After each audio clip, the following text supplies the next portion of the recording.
211 bodies, Arthur. Look at this stack of files. I am pulling these heavy, dust-covered folders out of the archive box, and the sheer volume of death is suffocating. 211 human beings pulled from the muddy, swirling waters of the Houston Bayou in just a 9-year span. I am staring at these faded, water-warped Polaroids, the edges curling from the humidity, and I can hardly believe what I am looking at.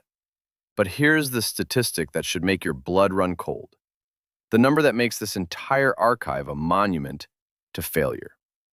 Out of those 211 bodies, over 40% have absolutely no established cause of death. Undetermined. The medical examiners just typed it up, stamped it in red ink, filed it away in this rusted cabinet, and moved on. 40%. It is completely staggering, Jack. When you slide these old, yellowed coroner reports across the desk, the numbers just do not make sense for a functioning American metropolis. You look at the transcripts from the street level, the whispers in the neon-lit dive bars down by the water, and the locals are terrified. They are talking about a phantom, a boogeyman they call the Bayou Butcher. You read these police blotters, and you can feel the paranoia bleeding through the typewritten pages. Cyclists riding home at 2 in the morning, their headlights cutting through the fog, swearing they hear the heavy, unmistakable splash of a human body hitting the dark water. And yet, the official police statements buried in these archives try to brush the entire nightmare off as just homeless people having tragic, isolated accidents. Accidents. Right. You read this one official statement from the Houston Police Department, and they practically dismiss the entire phenomenon with a wave of a hand. They say, oh, the homeless population often ends up in the bayou when they pass away. But when you actually dig into this dust-covered archive, when you spread out the crime scene photos and log the scattered belongings, it becomes painfully obvious that these are not just tragic mishaps. Look at the topography maps in this folder. How drunk do you have to be to stumble over a massive concrete embankment into a fast-moving river that you cannot physically climb out of? Sure, maybe you get 1 or 2 tragic accidents a year, but 211? That is a pattern. That is a graveyard. And that brings us to the most baffling file in this entire box, Jack. I want you to look at this specific manila folder. It is thicker than the rest. The case of Kenneth Cutting, June 28th, a 22-year-old kid. You look at his picture clipped to the front page, a fun, outgoing guy, loved art, loved music. According to the police timeline, he was out in downtown Houston with his 2 boyfriends. They were at a bar, supposedly he had too much to drink. His partners put him in a car to head home, and suddenly, according to their official statement, he just gets out of the moving vehicle. No cell phone, no wallet. He just vanishes into the humid Houston night, swallowed by the shadows. And days later, his bloated body washes up in the Buffalo Bayou. When you read the transcript of his cousin, Lauren Freeman, talking about the aftermath, the sheer incompetence of the justice system screams at you from the page. Lauren handed over Kenneth's cell phone to the authorities after the boyfriends returned it to the family. The police came back saying there was talk of drug use in his messages, trying to paint a highly convenient narrative to close the file fast. But Kenneth's toxicology report, which I am holding right here, explicitly stated he had absolutely 0 drugs in his system. They were trying to write him off, Arthur. They wanted to sweep him under the rug and lock him in this archive. But the cover-up, or the staggering incompetence, goes so much deeper than just a dismissive theory about drugs. Look at this autopsy report, Jack. Look at the physical paper. It looks like it was typed up by a blindfolded clerk on a broken typewriter. There are 3 massive, glaring errors on an official, legally binding death certificate. First, they completely misspelled the street name where his body was recovered. Sloppy, but okay, human error. Second, they listed this 22-year-old kid as a 48-year-old man who weighed 89 pounds. Let that sink in. Kenneth was 5'4" and weighed at least 115 pounds. They shaved nearly half his body weight and doubled his age on the official county record. And the third mistake, Arthur? The one that proves the entire system is fundamentally broken. Read that line right there on the coroner's report. They officially documented that Kenneth had surgical hardware installed in his neck. Metal plates. Kenneth Cutting had never had a single surgery a day in his life. He was a completely healthy 22-year-old boy. So whose x-rays were they actually looking at? Whose mangled body were they examining on that steel table? When the family tried to get the actual Polaroids and X-rays to verify this madness, the police stonewalled them. They looked a grieving family in the eye and told them they would need a federal court subpoena just to see the files. Years later, the police cases are closed, collecting dust in this very room, and the family is still fighting for scraps of truth. It makes you wonder, Jack, if the medical examiner's office is doing this with Kenneth's file, a case that had family actively fighting for it, what in the world are they doing with the other 80 or 90 undetermined cases?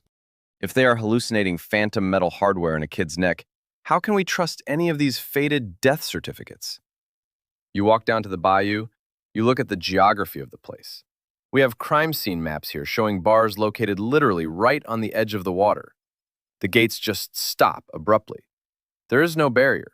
It is a completely unprotected drop into a dark, fast-moving river. It is a predator's paradise. It really is the perfect trap, Arthur. And when you look at the transcripts from the security guards and the fishermen who actually spend their nights out there, the guys carrying machetes in their belts just to feel safe, they all echo the same chilling sentiment. The Bayou Butcher. The legend is alive and well on the streets. They look at you like you are crazy for even walking near the water after dark. But when you cross-reference that street mythology with the hard, cold data collected by investigative reporters, the serial killer theory starts to fall apart. And what replaces it is actually much, much worse. Exactly. I am looking at the dataset pulled by JW, a local reporter who refused to buy the police narrative. He pulled the demographics for all these victims. Serial killers, historically, have a type. They have a specific pathology. They target specific ages, specific genders, or specific ethnicities. But the victims pulled from the Houston Bayou are completely diverse. Different ages, different racial backgrounds, different socioeconomic statuses. The data simply does not support the existence of one lone maniac stalking the riverbanks with a knife. It shatters the Bayou Butcher myth entirely. Which brings us back to that terrifying 40% statistic, Jack. 40% undetermined. We had to dig into the forensic science to understand how a modern American city could just shrug its shoulders at dozens of dead bodies. We found this transcript from a former morgue worker explaining the grotesque reality of water recoveries. When a human body goes into the bayou, it sinks to the bottom. The water is murky, it is warm, it is full of bacteria. As decomposition sets in, the gases build up inside the tissue, and eventually, the body floats back to the surface. But by the time it comes up, the aquatic environment has already destroyed the evidence. Right, and the wildlife in that water accelerates the destruction. The fish, the turtles, they are not discriminating. They are scavenging. The water washes away DNA, it washes away trace fibers, it degrades bruising and defensive wounds. The medical examiner stated that unless there is a massively obvious, catastrophic defect on the body, like a clear gunshot wound to the skull, it is nearly impossible for a coroner to definitively prove homicide on a waterlogged corpse. They cannot legally check off homicide. They cannot definitively check off suicide or accident. So, by bureaucratic default, they stamp the file undetermined. Undetermined. It is the ultimate legal loophole, Arthur. Think about the implications of that word in a city with an overwhelmed police force. The departments are underfunded and understaffed. They see an undetermined death certificate, and they immediately classify it as a non-priority. They do not have the manpower to chase down phantoms when the coroner will not even legally declare it a murder. And the streets talk. Criminals talk. If a random civilian sitting in a dive bar can figure out that the bayou washes away your sins, you better believe the predators of Houston have figured it out too. That is the real horror hidden in these dusty archive boxes, Jack. It is not a single serial killer. As Kenneth's cousin Lauren pointed out, it is a series of killers. Multiple, completely unconnected individuals have independently realized that the Houston Bayou is a geographic cheat code for murder. If you want someone gone, if a robbery goes wrong, if a bar fight gets out of hand, you do not need to dig a grave in the woods. You do not need to bleach a crime scene. You just push them over the unprotected ledge into the dark water, and you let nature and a broken, apathetic bureaucracy do the rest of the work for you. And the killers know that even if the body is found, the coroner is probably going to screw up the paperwork anyway. They might weigh the body wrong, they might invent a fake surgery, and they will almost certainly stamp it undetermined. It is an assembly line of negligence. Someone is baiting vulnerable, intoxicated people, luring them near the edge of the water, maybe flashing some cash, maybe offering a quick high, and then a quick shove into the abyss.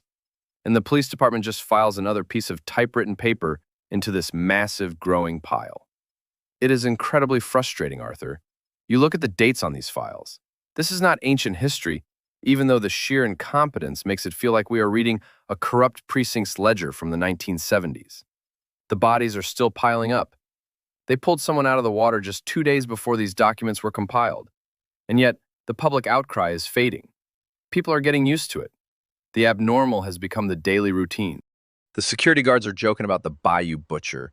The locals are shrugging it off, and the authorities are just waiting for the next body to float up to the surface. We have to look at the systemic failure here, Jack. This is a city that refuses to put up a simple metal fence along a deadly drop-off next to a string of busy bars.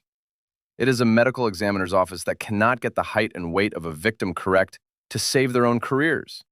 It is an investigative body that refuses to share x-rays with a grieving family without a court order, treating the victims like nuisances instead of citizens. They are not hunting a monster. They have inadvertently built an ecosystem that protects monsters. They have created a massive blind spot in the justice system, and the predators are flocking to it. So where does that leave the families? Where does that leave Lauren Freeman, who is still managing a page, trying to crowdsource justice for her cousin Kenneth because the badge-wearing detectives won't? It leaves them completely abandoned by the state. If you are listening to this and you live anywhere near the Houston Metroplex, you need to understand that the monster in the dark is not some mythical slasher with a catchy nickname. The monster is the dark water itself, and the predators who know exactly how to use it. Do not go out drinking alone. Do not walk near those unprotected concrete ledges. If you hear a splash at 2 in the morning, do not assume it is just a tragic accident. Because the truth buried in these yellowed files, Arthur, is that anyone can be a killer when the city guarantees they will get away with it. 211 bodies, 40% undetermined. We are closing this archive box for tonight, but the water in the bayou is still moving. And until the city of Houston forces their medical examiners to do their jobs, forces their police to look past the path of least resistance, and physically blocks off those death traps behind the bars, these archives are just going to keep expanding, one undetermined file at a time. It is a chilling thought, Jack. Let's pack these Polaroids back into the folder. We have a lot more digging to do tomorrow.